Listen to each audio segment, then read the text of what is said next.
Hay una caja de evidencias en mi sótano que nadie debería abrir jamás. Dentro hay un cuchillo, 3 mechones de cabello rubio, y una fotografía Polaroid que tomé hace 37 años. Durante 4 décadas, busqué al hombre que mató a esas 3 chicas en nuestro pueblo. Organicé batidas de búsqueda. Interrogué a cientos de sospechosos. Consolé a las familias destrozadas. La semana pasada, abrí esa caja por última vez. Y finalmente entendí la verdad que mi mente había enterrado tan profundamente que ni siquiera yo podía encontrarla. El monstruo que perseguí durante toda mi carrera, era yo. Mi nombre es Tomás Serrano. Tengo 74 años. Y esta es mi confesión.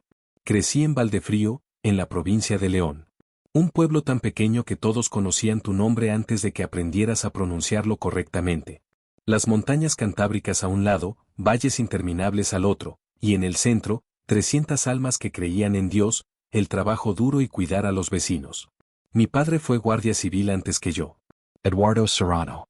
Un hombre de pocas palabras y manos firmes. Recuerdo el peso de su placa cuando me la dejó sostener siendo niño, como brillaba bajo la luz del sol de verano. Me dijo, Tomás, esta placa no te hace más importante que nadie. Te hace responsable de todos. Tenía 20 años cuando entré a la Academia de Policía en 1969. El mundo estaba cambiando allá afuera, protestas, el final del régimen de Franco, transformación, pero Valdefrío permanecía suspendido en el tiempo, como una fotografía descolorida que alguien olvidó en un cajón. Me gustaba así. Predecible. Seguro. Controllable. Me casé con Sara Martínez en 1971. Ella era maestra en la escuela primaria, tenía pecas en la nariz y una risa que podía iluminar las noches más oscuras del invierno leonés. Nos mudamos a la casa de mi padre cuando él falleció en 1973, una construcción de piedra de 2 pisos al final de la calle del Cobre, con un patio donde Sara cultivaba geranios rojos cada primavera. Para 1975, ya era agente. Para 1980, jefe del puesto local de la Guardia Civil. La placa de mi padre, ahora mía, descansaba sobre mi pecho como una segunda piel. Los primeros años fueron tranquilos. Arrestos por ebriedad. Disputas por linderos de propiedades. Un robo ocasional que siempre terminaba con el objeto robado devuelto y una disculpa avergonzada. Valdefrío era un lugar donde la gente dejaba las puertas sin llave y los niños jugaban en las plazas hasta que oscurecía. Sara y yo no pudimos tener hijos. Después de años de intentarlo, de doctores en León y Valladolid, de lágrimas silenciosas que ella escondía en la ducha, finalmente aceptamos que seríamos solo nosotros dos. Ella decía que los niños del pueblo eran nuestros hijos. Y en cierto modo, lo eran. Yo conocía cada nombre, cada rostro. Los veía crecer, año tras año.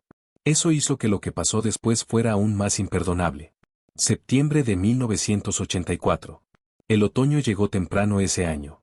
Las hojas de los robles temblaban doradas contra un cielo que parecía demasiado azul, demasiado perfecto. Recuerdo que pensé que era un día hermoso para algo terrible. Rebeca Vidal tenía 16 años cuando desapareció.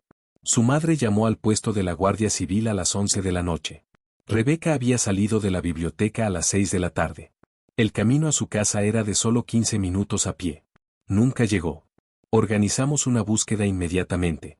50 voluntarios peinaron los bosques alrededor del pueblo con linternas que parecían luciérnagas desesperadas en la oscuridad. Llamamos su nombre hasta que nuestras gargantas quedaron en carne viva. La encontramos 3 días después, a 2 millas del pueblo, cerca del viejo molino abandonado junto al río Agua Clara. Estaba acostada entre los helechos, con las manos cruzadas sobre el pecho como si alguien la hubiera preparado para un funeral. El cabello rubio extendido como un halo. Los ojos azules abiertos, mirando al cielo que ya no podía ver. La causa de muerte fue estrangulación. No hubo señales de agresión sexual. No había huellas identificables en la escena. El asesino había sido cuidadoso, meticuloso. Casi, respetuoso, en cierta manera enfermiza. Lo que más me persiguió fue algo que el forense mencionó casi de pasada. Había tierra bajo las uñas de Rebeca, pero no de esa zona. Era tierra roja, arcillosa. No existía tierra así en un radio de 50 kilómetros. El pueblo se sumió en un miedo que nunca había conocido. Las puertas que nunca se cerraban ahora tenían doble cerrojo. Los niños que solían vagar libremente eran escoltados a todas partes. Y yo apenas dormía. Pasaba las noches revisando las pocas evidencias que teníamos, buscando algo, cualquier cosa, que me llevara al monstruo que había hecho esto. Pero no había nada. Ningún sospechoso. Ningún motivo. Ningún testigo. Los meses pasaron. El invierno cubrió a Valdefrío con nieve que parecía ceniza. Poco a poco, la gente empezó a convencerse de que había sido alguien de paso. A extraño. Alguien que ya estaba muy lejos. Yo quería creerlo. Dios sabe que quería creerlo.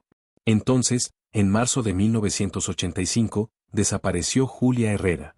17 años. Cabello rubio largo hasta la cintura. Había estado trabajando en la tienda de abarrotes de su padre cuando le dijo que saldría a depositar un cheque en el banco, a 3 calles de distancia. Eran las 4 de la tarde. Plena luz del día. Nunca llegó al banco. Esta vez la búsqueda fue más grande, más desesperada.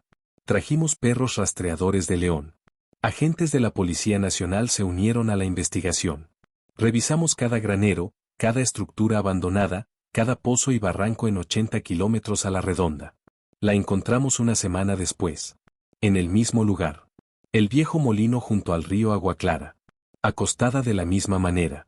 Manos cruzadas. Cabello extendido. Estrangulada. Ninguna señal de violencia sexual. Y de nuevo, esa tierra roja bajo las uñas que no pertenecía a ningún lugar que conociéramos. Pero esta vez había algo más. Una fotografía Polaroid, colocada sobre su pecho.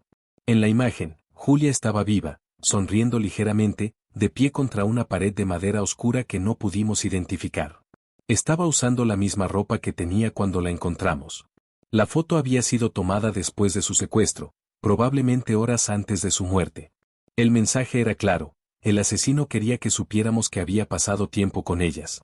Que había habido un antes que nosotros nunca conoceríamos. El pueblo se convirtió en una cárcel de miedo. Familias enteras se mudaron. Las que se quedaron vivían en un estado de terror vigilante.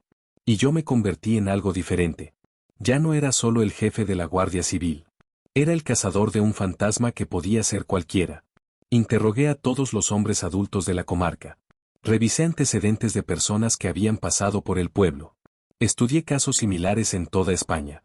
Me consumí en la búsqueda. Sara me suplicaba que comiera, que durmiera, que dejara que la Policía Nacional tomara el caso. Pero no podía. Estas eran nuestras chicas. Nuestro pueblo. Mi responsabilidad. Y entonces, en agosto de 1986, desapareció Carolina Prieto. 16 años. Cabello rubio como el trigo maduro. Había ido a caminar a su lugar favorito, un sendero cerca del lago del Espejo. Le dijo a su madre que volvería antes del anochecer. No necesitamos buscar. Yo sabía exactamente dónde estaría. El viejo molino. Misma posición. Misma causa de muerte. Misma tierra roja. Y otra Polaroid. Pero esta vez, cuando miré la fotografía, Carolina sonriendo tímidamente contra esa pared de madera oscura, algo en mi cerebro se sacudió. Como un canal de televisión con mala recepción. Por un segundo fugaz, casi pude oler algo. Madera húmeda. Moho. Algo metálico. El momento pasó tan rápido que pensé que lo había imaginado.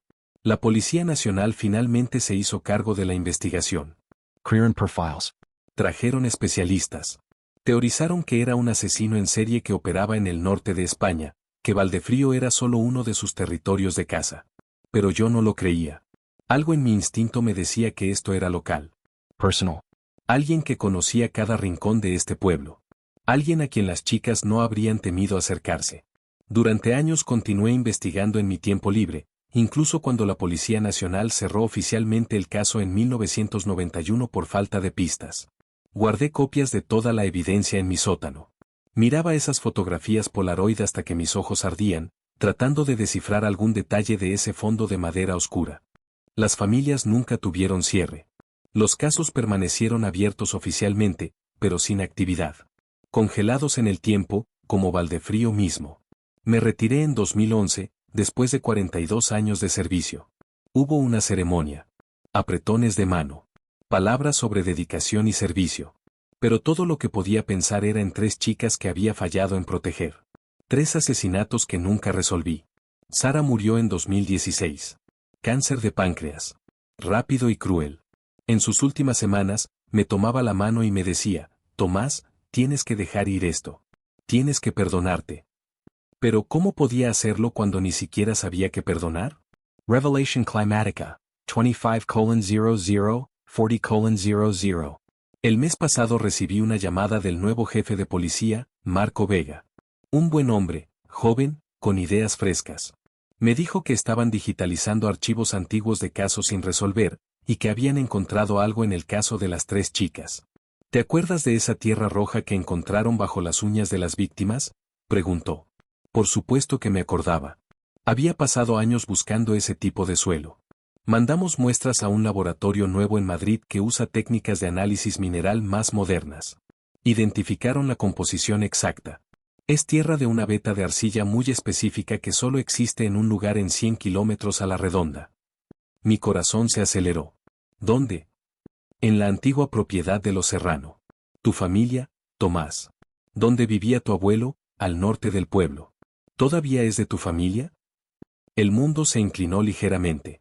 La vieja casa de mi abuelo. Yo había heredado esa propiedad cuando mi padre murió. 30 hectáreas de bosque y una casita que casi nadie visitaba. Yo iba allí a veces cuando necesitaba estar solo. Opensa. No podía recordar. Las memorias se deslizaban como agua entre mis dedos. Tomás, necesito tu permiso para buscar en la propiedad. Es solo procedimiento estándar.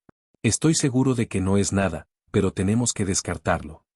Le di permiso, por supuesto. ¿Qué otra cosa podía hacer? Pero después de colgar, me quedé sentado en mi sala durante horas, mirando las fotografías en la pared. Sara y yo en nuestra boda. Yo recibiendo mi placa. La casa de piedra donde habíamos vivido toda nuestra vida juntos. Y luego, por razones que no podía explicar, bajé al sótano. La caja de evidencias estaba donde siempre había estado, en un estante en el rincón más alejado. La había mirado 1000 veces a lo largo de los años. Pensé que conocía cada artículo que contenía.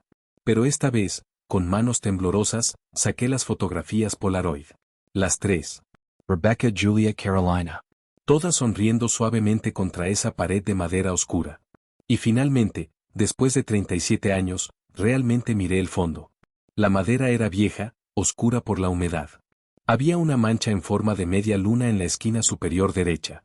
Y justo detrás de la cabeza de Carolina, apenas visible, había un clavo oxidado del que colgaba algo que podría haber sido una cuerda. Conocía esa pared. La memoria llegó como un puñetazo, el interior de la casita de mi abuelo. El viejo cobertizo detrás de la casa principal. Donde él guardaba herramientas. Donde yo jugaba de niño. Donde yo iba cuando... No. Subí las escaleras tropezando, agarré las llaves de mi coche, y conduje hacia la propiedad del norte. Eran casi las 11 de la noche. No me importó. El camino a la vieja propiedad estaba cubierto de maleza. No había venido en... ¿Cuánto tiempo?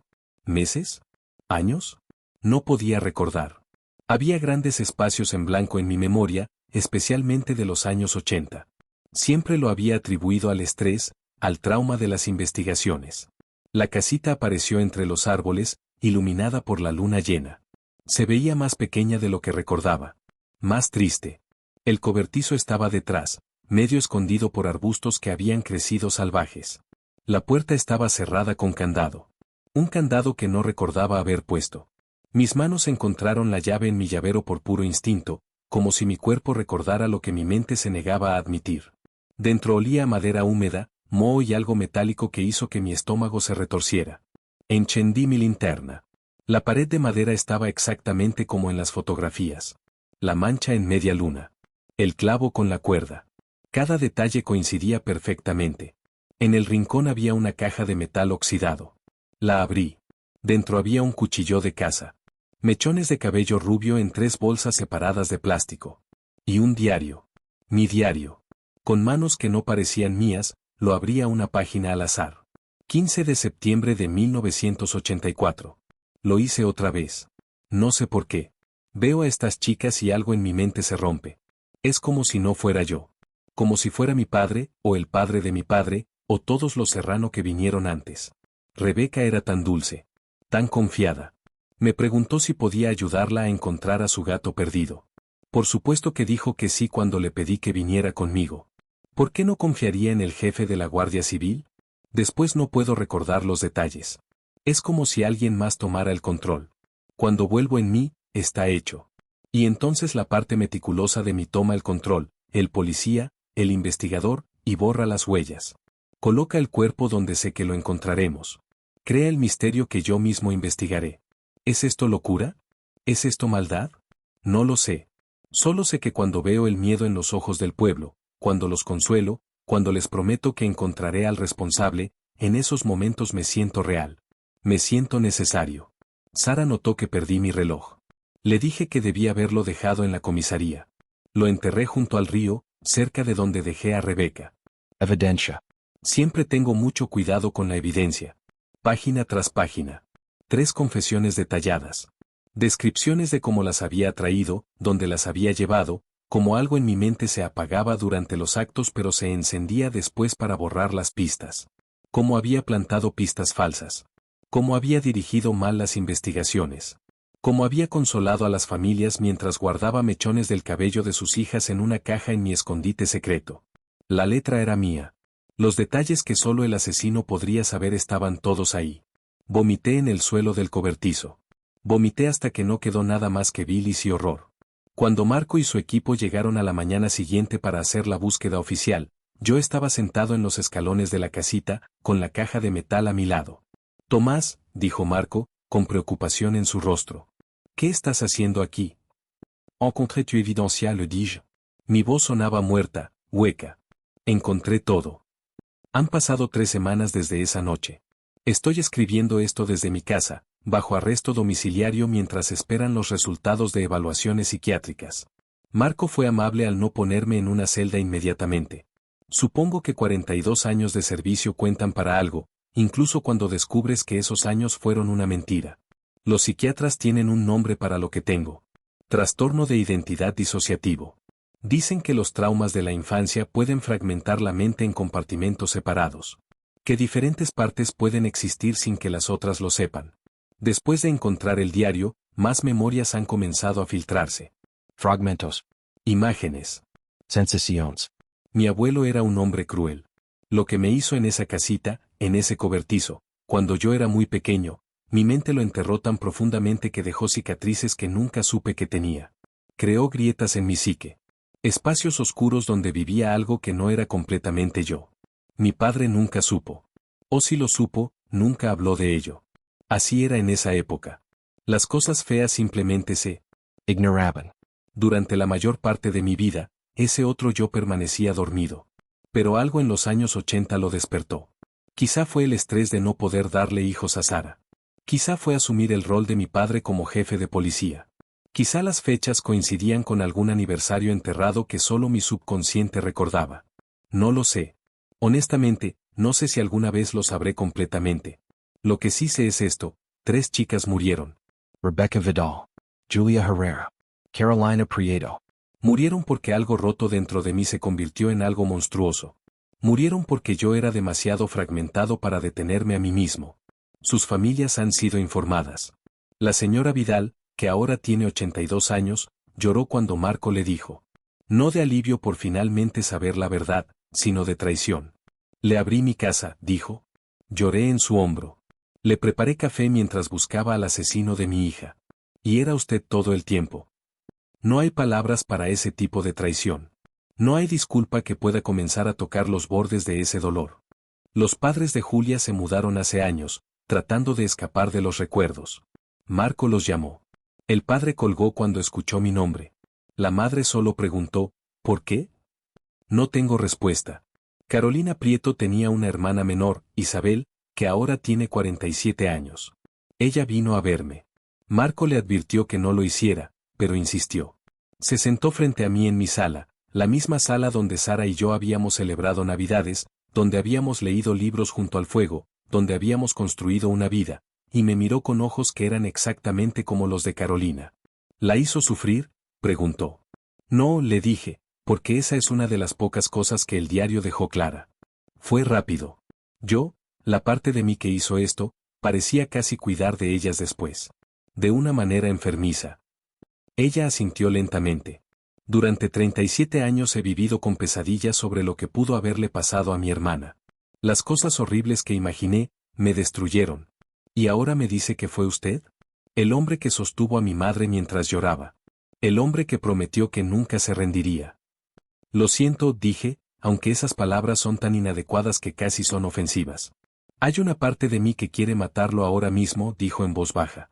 Solo para que sepa lo que es tener su vida arrebatada. Lo entiendo. Pero hay otra parte de mí, continuó, con lágrimas corriendo por sus mejillas, que mira a este hombre viejo y roto, y se pregunta cuántas víctimas hubo realmente. Porque usted también era una, ¿verdad? Mucho antes de que cualquiera de nosotros naciéramos. No supe qué decir a eso. Se levantó para irse, pero se detuvo en la puerta. No lo perdono, dijo. No sé si alguna vez podré. Pero espero que, donde quiera que vaya, encuentre algo de paz. Porque no creo que haya conocido un solo día de ella en su vida. Después de que se fue, lloré por primera vez desde que Sara murió. Lloré por esas 3 chicas. Lloré por sus familias. Lloré por el pueblo que traicioné. Y sí, lloré por el niño pequeño en ese cobertizo que se rompió de maneras que tardarían décadas en manifestarse. Los abogados dicen que mi caso es complicado. Trastorno mental, décadas de servicio, edad avanzada, evidencia de trauma infantil severo. Probablemente pasaré el resto de mi vida en una institución psiquiátrica en lugar de una prisión. Honestamente, no me importa. El castigo que llevo dentro es peor que cualquier cosa que un juez pueda ordenar. He estado pensando mucho en Sara últimamente. Me pregunto si en algún nivel ella sabía. Si notó las noches que llegaba tarde, la ropa con olor a tierra, los espacios en blanco en mi memoria. Si su amor simplemente se negó a ver lo que su mente ya había comenzado a sospechar. Me pregunto si su insistencia en que dejara ir el caso no era solo por mi salud, sino porque alguna parte de ella entendía que cuanto más me acercaba a la verdad, más me acercaba a destruir todo lo que éramos. Ella se merecía algo mejor. Todas ellas se merecían algo mejor. He estado escribiendo cartas a las familias. No espero que las lean. No espero respuesta. Pero siento que debo intentar poner en palabras la enormidad de mi arrepentimiento, incluso sabiendo que las palabras nunca serán suficientes. Anoche tuve un sueño. Estaba de vuelta en esa casita, pero era un niño otra vez. Mi abuelo estaba allí, con esa mirada en sus ojos que solía hacer que mi estómago se retorciera de miedo. Pero esta vez, en el sueño, llegó otro hombre. Era mi yo adulto, el guardia civil con la placa brillante. El guardia me sacó de allí. Me llevó lejos. Y cuando el niño preguntó, ¿estoy a salvo ahora?, el guardia no supo qué responder. Porque la verdad es que nunca estuve a salvo. Ni el niño ni el hombre. El daño ya estaba hecho, cosechando consecuencias que ni siquiera podía ver creciendo en la oscuridad de mi propia mente. Quiero creer que si hubiera sabido, si de alguna manera el yo consciente hubiera podido ver lo que el yo enterrado estaba haciendo, lo habría detenido. Me habría entregado. Habría salvado a Julia y Carolina, aunque ya era demasiado tarde para Rebeca. Pero no lo sé con certeza. Y esa incertidumbre es quizás la parte más aterradora de todo esto. ¿Cuánto de nosotros somos realmente nosotros? ¿Cuánto es el daño que otros dejaron, creciendo como cáncer en lugares que no podemos ver? ¿En qué punto la víctima se convierte en victimario? ¿Y existe siquiera el perdón para alguien que cometió monstruosidades pero genuinamente no lo recuerda? No tengo respuestas. Solo tengo lo que queda, la verdad, finalmente expuesta a la luz del día después de décadas de oscuridad. Marco vino a verme ayer. Me trajo café, como solía hacer cuando era mi agente y trabajábamos juntos en casos. Se sentó en silencio durante un largo rato. Finalmente dijo, durante años lo admiré. Quería ser como usted. Dedicado. Imparable. Un verdadero protector. Lo siento, Marco. Lo sé. Tomó un sorbo de su café. Los muchachos en el puesto están teniendo dificultades para procesarlo. Algunos están enojados. Otros están confundidos. Todos se sienten traicionados. Lo están, dije. Los traicioné a todos. Sí, concordó. Pero también, estoy leyendo los informes psiquiátricos. Y Tomás, lo que le pasó cuando era niño, nadie debería pasar por eso. Eso no es excusa. No, no lo es. Pero es contexto. Se inclinó hacia adelante. ¿Puedo preguntarle algo? Cuando era jefe de policía, cuando ayudaba a la gente, cuando resolvía casos, cuando era amable con los niños en el pueblo, ¿eso era real? ¿O todo era parte de la actuación? Pensé en esa pregunta durante mucho tiempo. Era real, dije finalmente. Esa parte de mí, el protector, el ayudador, el hombre que mi padre crió para ser, era completamente real. Simplemente coexistía con algo más. Algo que ni siquiera sabía que estaba ahí. Marco asintió lentamente. No sé si eso hace que esto sea mejor o peor. Peor, dije con certeza. Definitivamente peor. Porque significa que el bien en nosotros puede coexistir con un mal terrible, y ni siquiera lo sabremos. Significa que no podemos confiar ni en nosotros mismos. Se fue poco después. Pero sus palabras se quedaron conmigo. Era real? ¿Qué parte de Tomás Serrano era el verdadero yo? Quiero creer que era el hombre que amó a Sara. Que cuidó de su pueblo. Que realmente quería proteger a los inocentes. Pero ese hombre también mató a 3 chicas. Entonces, ¿quién es el verdadero yo? ¿El protector o el depredador? ¿O simplemente soy la suma de toda esa contradicción imposible? Mañana vendrán a llevarme a la institución psiquiátrica en Burgos. Pasaré el resto de mi vida allí, bajo evaluación y observación. Están desarrollando medicamentos que podrían ayudar a integrar mis fragmentos disociativos. Terapia que podría ayudarme a recordar todo. Honestamente, no sé si quiero recordar. ¿Qué propósito serviría, excepto agregar detalles a un horror que ya es completo? Pero Isabel Prieto, la hermana de Carolina, dijo algo cuando vino a verme que no puedo dejar de pensar.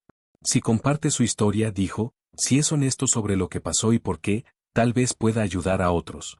Otros niños que están siendo dañados ahora mismo. Otras familias que no ven las señales. Tal vez su horror pueda prevenir el de alguien más. Así que estoy escribiendo esto. Todo. Con la esperanza de que el jefe de policía lo haga público.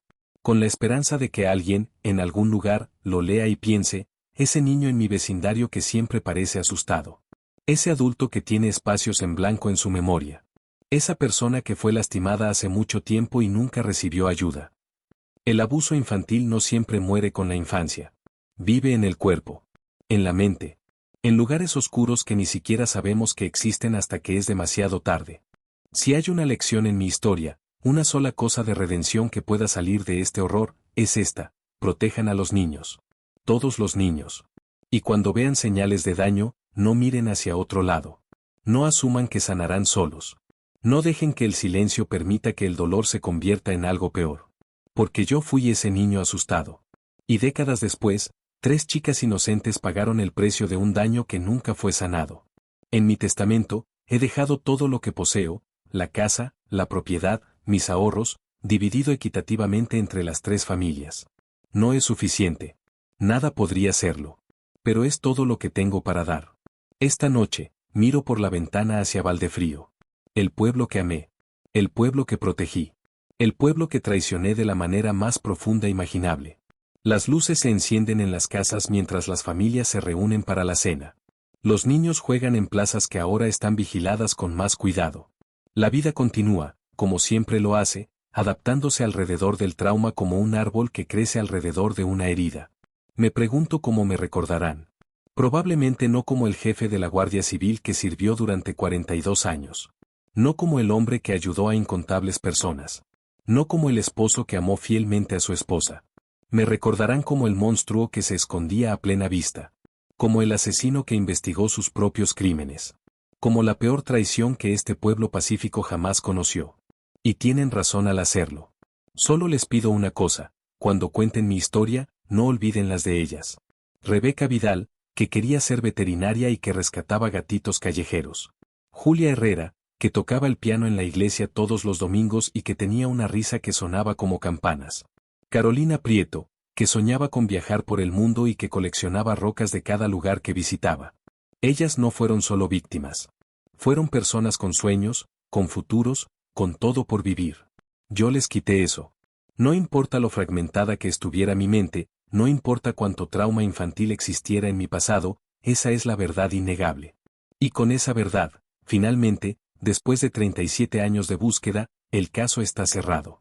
El jefe de policía encontró a su asesino. Y el asesino encontró su juez, su jurado y su condena, todo en el espejo. Que Dios tenga piedad de mi alma. Porque yo no puedo.